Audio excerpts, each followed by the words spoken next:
It was another massive weekend in football, and I'd say the only way to really get into it is to get stuck in and without further ado run down the games in a weekend wrap to remember.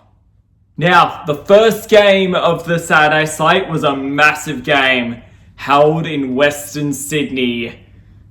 That I said at the end of the last weekend wrap would be a massive game in determining where the top 4 slots would end up in the end of the day. At the end of the day, GWS versus Fremantle, and it didn't just end with the top 4 slots being sorted. It ended up being a game that really shook up the 8 as a whole, because as of the end of today, the Fremantle Dockers are out of the finals in 9th after losing this game. And they did well. They did really, really well throughout most of this game to try and win it and try to overall take this game. Like their defensive their midfield attack was strong. Forecast Strong was doing just insane work in the midfield. Luke Jackson had just a phenomenal game, and they were going toe for toe, hit for hit with one of the best teams in the competition and one of the most informed teams in the competition in the Greater Western Sydney Giants. But as the game wore on, I thought that GIS's speed, tenacity, and want for the ball just started to show up more and more, which seriously hurt Freo and seriously hurt their chances of potentially taking this. And it just felt like they tired out Freo and just really hurt them and made them play their own game. But the biggest reason as to why GIS were able to take this game was one Jesse Hogan. His story this season has been absolutely and utterly phenomenal, and his overall redemption arc has just been amazing to watch. He was just a man amongst boys today, just towering over everyone, taking any mark he wanted, and in a round where Charlie Curnow is out, he kicked 7 goals and just put a seal on the Coleman. Well and truly put a seal, block and stamp on that Coleman medal. And it's a phenomenal story just coming from Freo, where everyone thought his career was done to the Giants. He has just been phenomenal and is now the X factor for them headed into finals. A player who could well and truly rip apart this final series and absolutely take the Giants the whole way. And he made Brennan Cox in Freo's defense look foolish. He really made Brennan Cox look absolutely foolish in Freo's defense and really made him struggle, which you don't normally say that about Freo's defense. It was just absolutely amazing to see, and ultimately he was the difference at the end of this game. So yeah, big win for GIS. They've locked up top 4 with this, and they overall will probably prepare to play Port Adelaide in the first final, depending on where that ends. We'll see. For Freo, I'll get into it at the end of the video, but a nervous one. Now, the next game we'll be talking about is Melbourne versus Gold Coast. And God, what a week how it was for the Demons, and what just an absolute nightmare week they had. The headlines, the papers, everything. Chris Petrarca saying he was angry with the carbon law change, North Melbourne pursuing Jack Viney, and the timing of Alex Neil-Bullen deciding to leave the club for Adelaide was he was going home reason, but it was a very rough reason overall. But at the end of the day, they still had a football game to play, even despite everything. And one of the big things in this business is a win changes everything. And by God, did a win can change everything for the Melbourne Football Club. I think heading up to Gold Coast to just get away from the footy bubble, get away from the headlines, just play their own game was absolutely perfect for them. And they just went out and just played their own game of football against the Gold Coast Suns in a game that they were expected to win. The Demons were utterly phenomenal. Well, Ed Langdon had 40 disposals, which you just never expect Ed Langdon to have that kind of like insane game. I thought Max Gaul in the ruck just played absolutely phenomenal, and the player who ended up absolutely saving the Melbourne Football Club was a player you just would not expect to have that big of an impact. Someone that my mum has been potting all season, Daniel Turner, just lit up the floor against Gold Coast, kicking 4 goals and just being the solution to Melbourne's forward 50 issues. It took until round 23, they got sorted in the end. And overall, just a little bit of pressure comes off the football club in a massive win for just their mood and potentially culture headed into what should be a very vital off-season. For Gold Coast, and also I thought Goodwin played just coached a phenomenal game of football. I really think he might have saved his job with this one. But for Gold Coast, it's just so disappointing. Like, a game they could have easily won. Melbourne was right there for the taking, and they just couldn't get it done. And overall, like, it's one they'll have to lick their wounds on, and one they'll have to really think about this offseason. Damien Hardwick, like Mac Andrew, the hero last week, absolutely nullified by Jake Lever on defense after the Essendon defense let him just have a go around last week. And Damien Hardwick's got a lot of new toys, but he's gonna need to really fix up those new toys and really like have them grow up, because there's still a long way to go with this football club. And a result like Saturday proved exactly why. Now we get into what might have been the game of the season at the MCG. Another battle between these two clubs. The grand final rematch, Collingwood v Brisbane. And it didn't look like a battle early on. Let's just say the Pies' defensive struggles all year just reared their ugly head again early on as Brisbane just raced off to a 30-point lead, and it looked like they had all eyes set on a dominant win and a locked up top 4 position that was just there for them, aching for them to take. And Joe Danaher loomed large early. He kicked a goal early, and just overall, it just looks like any common defender, Quainer, Moore, just could not guard this man for the life of them early on. But then, as this game went on throughout his earlier points, it's just Brisbane just kept missing massive opportunity after massive opportunity. Free kicks award in front of goal, miss. Joe Danaher spraying balls out inside 50, missing easy set shots, and it was a game that Brisbane had somewhat in control, but they just couldn't take advantage of. And the game was a lot closer heading into halftime thanks to some Collingwood magic, namely Nick Dacos getting them back in the game with an insane second quarter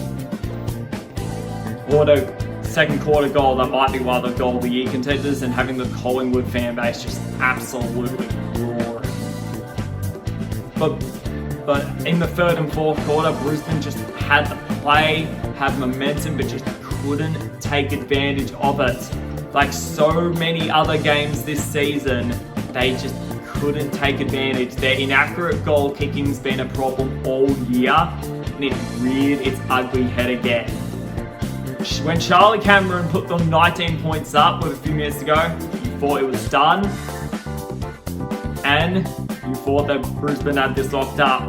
And it was going to be a test to see whether Collingwood could do it again.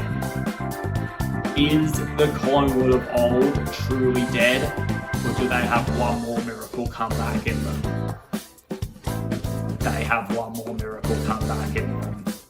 They ain't dead, and the one who started a much aligned recruit, and fairly, because Collingwood gave up a first round pick for him. Lachie Schultz was just absolutely massive in this fourth quarter. Saw kicking 2 crucial goals before Bo McCreary snapped just a beautiful set shot to seal it and send this Collingwood fan base into raptures.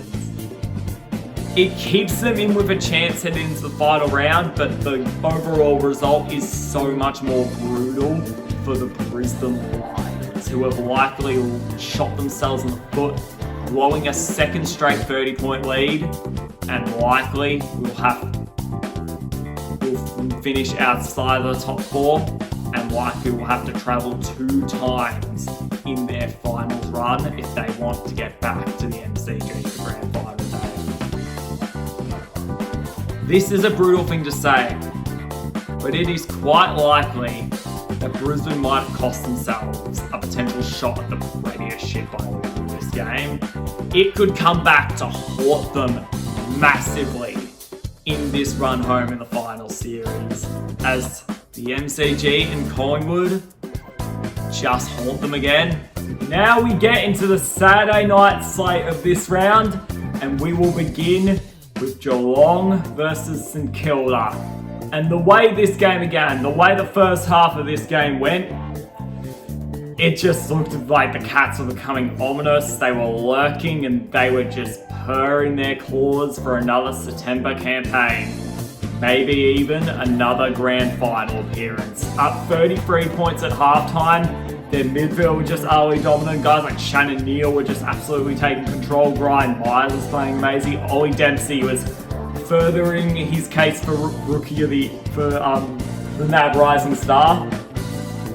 And overall, it was just an absolutely dominant performance. The Saints lethargic, asleep, and many people were preparing to swap to the showdown. And I was thinking we were going to have a very, very quick segment for this game. So at halftime, I decided to go ahead and go get an iced coffee. Go for a little bit of a walk at night and go and get an iced coffee. I need to do that more because when I got back, it was a 7-point game. So I need to do that more because, yeah, if that's going to nerf Geelong, if that's what's going to happen every time I do that in a Geelong game, I'm doing that way more often. And the Saints just came out with just amazing pressure in the midfield. Their defense was just sturdy and amazing, led by Josh Battle. I think the Cats, when they had the momentum swung against them, when they had the tables turned against them, they did not know what the hell to do and what was going on with them. And overall, it was just an insane momentum shift by St Kilda, who just stormed ahead to a 17-point lead. And even when you thought a potential Cats comeback could happen, it just never came. And the Saints just cruised to victory. It is very impressive that the Saints are fighting it out this season when it could easily be over by now. They could have pulled the plug in. I think, unlike a lot of people, a win like this shows their stocks for 2024 are much, much more higher than first considered. But for the Cats, it's a little bit of alarming results. The way they had the momentum shifted against them, I think it again proves a very concerning fact for them that they don't do well when they have runs of goals scored against them. The only other teams that give up more runs of goals in this competition this year are Richmond, North Melbourne and West Coast, the clear bottom 3 on the ladder. So that's a bit worrying for a premiership profile, and once again, their midfield just got outworked at the crucial stages, which is just a little bit worrying. I'm not giving up faith in the Cats. They are the last team I would give up faith in because of their history and what they've done as an organisation. it's just a little bit of a concerning point heading into September, I reckon. Because if they did what they did in the third quarter, say against like Jedi or even Hawthorn at the moment, they're down by 40 quickly. So just a little bit of a watch. Now the next game we'll be talking about is a game that is spicy as ever. The showdown between Port Adelaide and Adelaide. Now, before I get into the actual game, Dan Houston has likely played his last game for Port Adelaide. The bump on Isaac Rankin, Raiders careless, high contact, causing concussion. In this current landscape of the AFL, when a lawsuit is just absolutely paramount and massive, yeah, that's going to rule you out for a while. That's unfortunately just going to be a crucial, brutal blow to your campaign. And probably is going to rule you out for the season. Like, if I were one of those channels who like really like went into the overall like concussion protocols thing, we could spend a long time on this. But I think we'll just leave it at that. Into the actual game, one of the big talking point.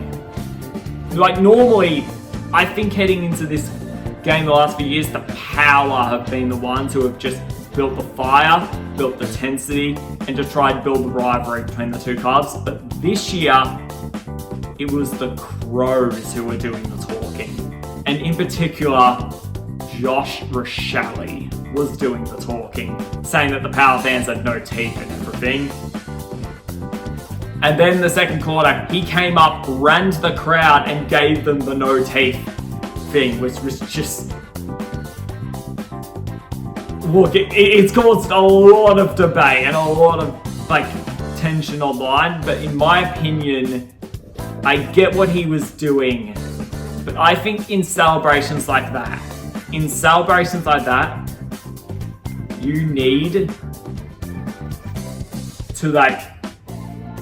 need to know it's not hampering the team. And I feel like this hampered the Adelaide Crows. I feel like this just absolutely like hampered them and just was what just took over the vibes of them pre-game. And when leaders like Rory Sloane are coming out and saying that, you know it's a problem. In fact, they've dropped him this week because of it, which is a massive thing to do to such a young player. And it's going to be interesting to see how he bounces back. But, like, I know Hawthorn do celebrations all the time, and it's, like, a big thing for them. But, like, it's clear that, like, it's a team thing. Like, they love doing it as a team. For Josh Rochelle, it's way more about I'm the one in centre stage and I'm the one who should take control here. And I feel like that really hurt the Crows. As for the Power, I feel like for Port Adelaide, they've been a team I've noted. They're a team that I think needs to live up to potential. I see potential in the Port Adelaide Football Club this year that not much others, that potentially that a lot of others see. I see greatness in this playing group. I see a midfield that could be up there with the greatest of all time, and Rosie, Bubbles, and Paul Francis. I see a premiership-worthy defence in the last few weeks. I see a premiership-worthy team. You see how they dealt with the Western Bulldogs. You see how they dealt with Sydney. But when they play up to their potential, it is scary. And this was a trap game for them to avoid. The Crows had been a bogey team for a while, and one they just had to beat to finally stop reinforcing these stereotypes of them. And they passed this test. They're a team that I really am I want to be a little more harder on the next few weeks, because I know the insane potential that they have as a football club and as a playing list. They just have to put it together. And a showdown win, a win that locks up top 4, and a win that'll give them a date against the Great Western Sydney Giants likely, is a big step in that. Now we get into the Sunday slate of games, and overall, there were a trio of Sunday smashings to open up this round, to end this round 23, beginning with the Western Bulldogs versus North Melbourne. Now, the Western Bulldogs, I feel like after last week, they heard all the criticisms. They heard all the stuff coming out about their club after that just brutal game against Adelaide. I feel like that reinforced that inconsistency that we are worried about as a club. And they just came out to all of us and said, oh, that's not going to be a problem in this game. As in the first quarter, 7 goals to 0 quickly. Their midfield was just scrapping. Liam Jones was just being an absolute terror for Nick Larkey. And overall, just their forward line was just looking so dominant and so prowess against a North Melbourne squad that just looked resigned to this season and was just waiting for summer break to finally come. But the big game changer in this, and the big talking point about this game, is the emergence of Sam Darcy. We've been waiting for this kid to have his bounce breakout game. We've been waiting for it, and we finally got it in this game. 7 goals, and he just looked unstoppable, plucking the football and just everything. And now with this, the Bulldogs have 2 of the most scariest tall forward commodities in this game, in Jamarra Ugle-Hagan and Sam Darcy, which is just an absolute nightmare for defenders to have to go up against every time. And is the ire of the competition at the moment. And with that forward line, that mix-up, in the finals, it is going to be utterly scary to have to go up against and have to guard. It could just be a game-changing X factor for Bevo's team.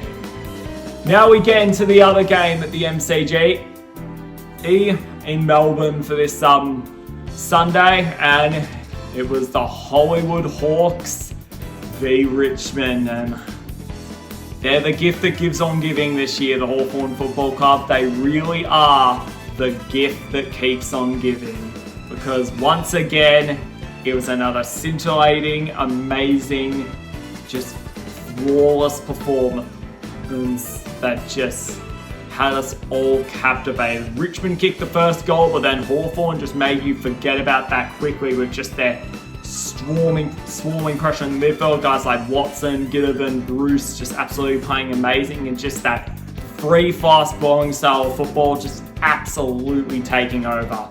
Richmond had a good fight back in the second half, in the second and third quarters, but it wasn't enough to communicate to the Hawthorn Brigade and Hawthorn Army that was going on recently.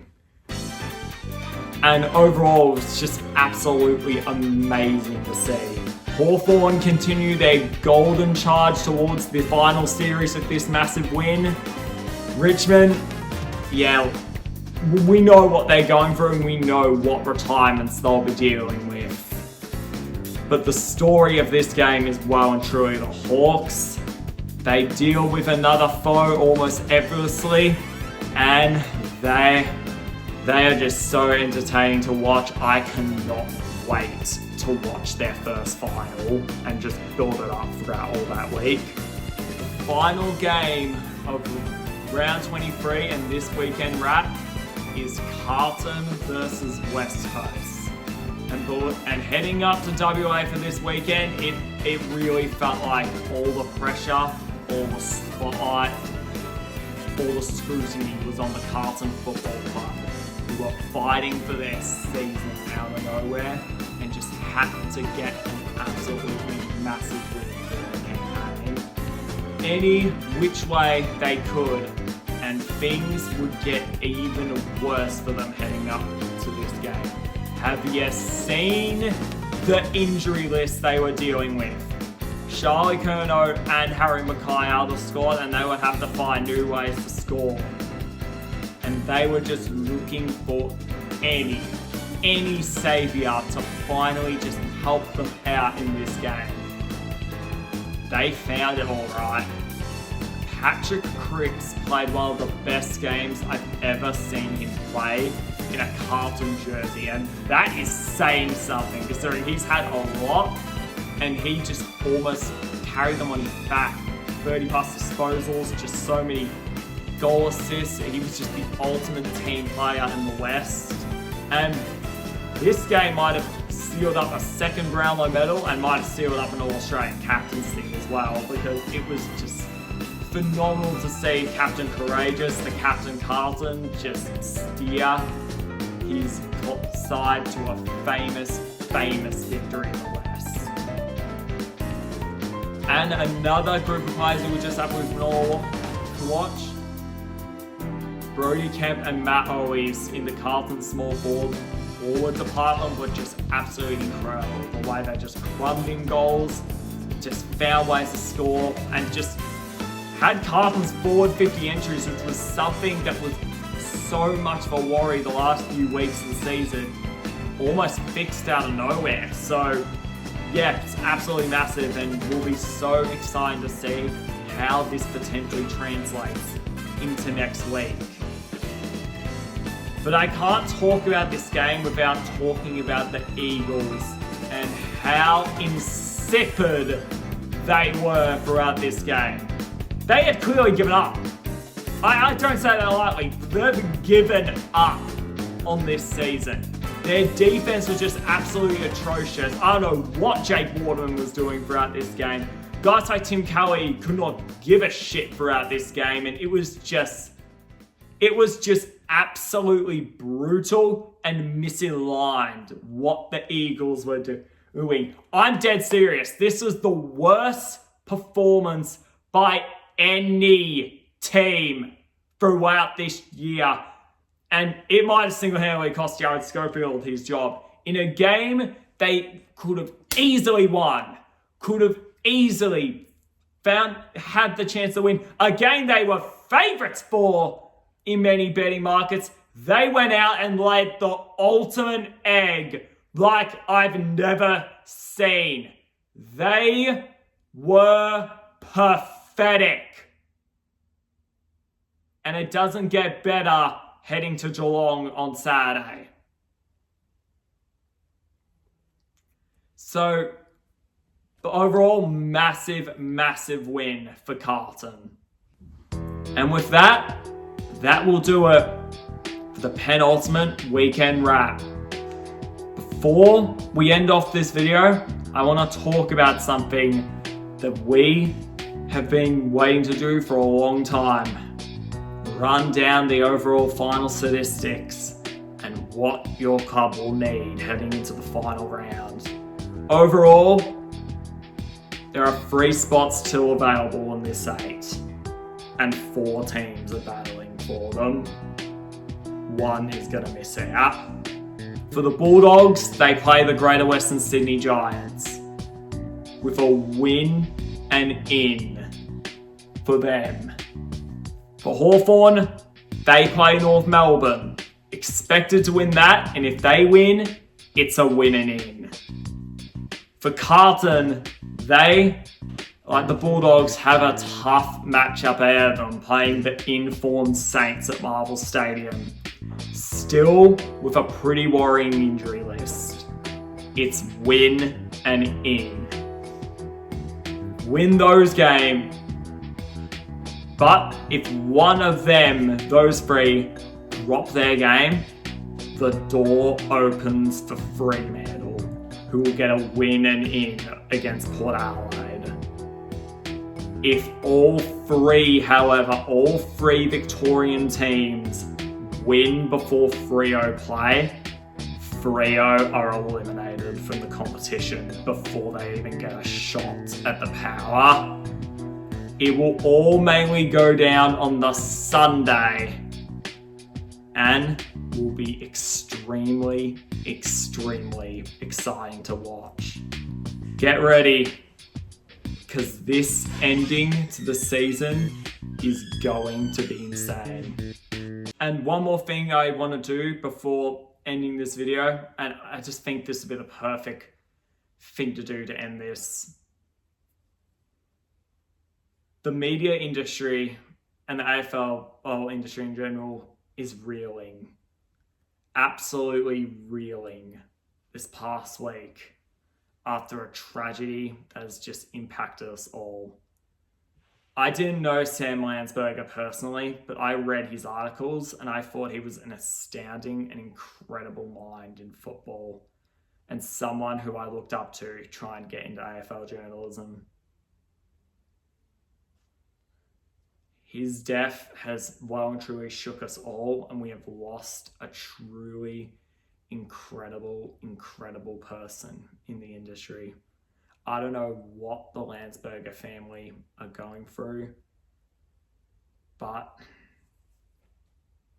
I hope and I send their condolences to them. I hope that they're able to get over this tragedy real well.